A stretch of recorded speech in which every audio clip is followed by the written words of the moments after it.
Yes, now, Mr. Wonderful, Kevin O'Leary, chairman of O'Leary Ventures and Shark Tank Investors. Kevin, welcome back. It's been a while. So, Kevin, let me start out. Question A. Do we have an inflation problem or not, in your view? I think we do, Larry. I think it's very simple. We did a lot of work during the pandemic itself to stimulate the economy from going into depression. Let's call that 1.5 trillion. And then we piled on with policy, notably the Inflation Reduction Act and then the Chips and Science Act for another 2 trillion. We probably don't need that last 2 trillion, and it's manifesting itself in inflation. There's a lot of free money sloshing around, and so that's why you haven't seen these numbers go down. I keep reminding people that keep saying, oh, don't worry, the Fed is going to reduce rates. I mean, remember, only 8 months ago, there were going to be 7 declines in rates. They were going to cut 7 times. I think the chance they cut this year is 0. I think the chance they may increase in Q1 next year is 50-50. I think the fact that we have so much free cash, including lately billions in forgiving student loans, that's all inflationary. And it manifests itself in a bad place if you're the administration. You get it in housing, very hard on rent, obviously. Number 2, you get it in gas prices, ouch, because you fill up every couple of days. And the food issue, up 30% on protein, that's not going away. I don't know how you fix it in 5 months. Any incumbent that is facing inflation, it's never good in the polls. You know, the inflation cuts into another key variable, Kevin, and that's income. Okay, we just had in the segment earlier with the economists, the fact is real disposable income. So that's income after tax, after inflation. And that has performed miserably during Joe Biden's years. The worst since World War II, actually, barely higher at all. It performed very well against Trump. The differential was, well, tax cuts by Trump, but also mainly inflation spiking. So that's a killer for election year. Election year income falling is not going to be good. And what are you telling me? There's not going to be any interest rate relief for mortgages, for credit cards, for car sales. Is that fair? I mean, you're not seeing any big rate cuts. No, I thought you're right. Wages haven't kept up. And no, I don't think the Fed is going to help out here at all. You're talking about 4.5 months. I mean, you really can't turn inflation around in 4 or 5 months. It's impossible. And so I really do think the culprit is the extra 2 trillion of free helicopter money, Chips and Science and Inflation Reduction. I mean, I always love that name, Inflation Reduction Act, with a printing press behind it. I love the way they name these bills. That thing was the Inflation Act, and it's manifesting itself now. Now, people ask me, why is the market still so buoyant, hitting new highs?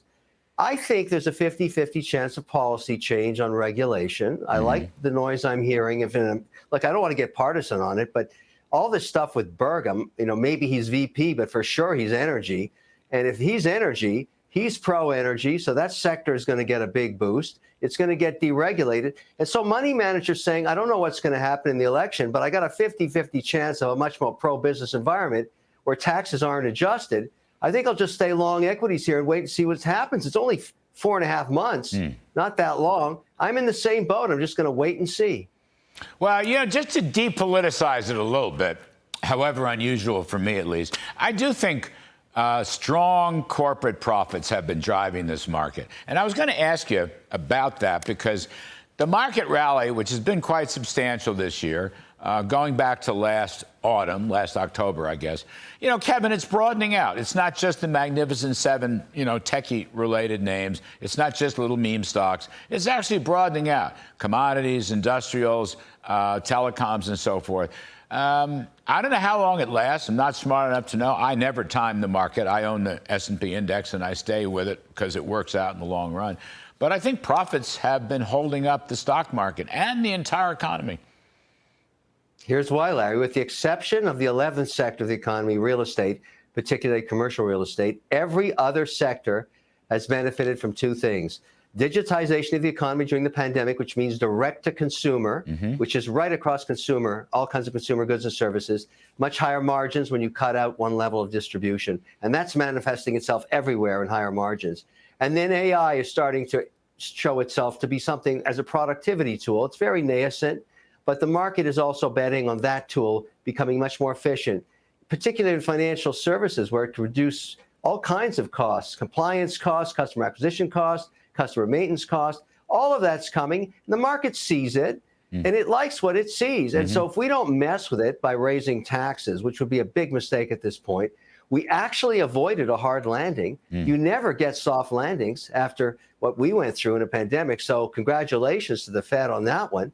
And now we have to wait and see what happens in the election. I anticipate some volatility. But Larry, we don't make money on politics. We make money on policy. And that's why I'm so excited that we're going to get some debates. I want to hear some policy. I'm tired of the porn star wars and the real estate wars. Now we're going to have the Joe Biden or, Hunter Biden laptop wars. That's such a waste of time. Give us policy on the country's business. That's what we need. Let's get out of the courtroom and into the debate room. How about that? I just thought about that. I just made that up, Kevin. I just made that up. Just so I was talking to. Feel free to comment on it.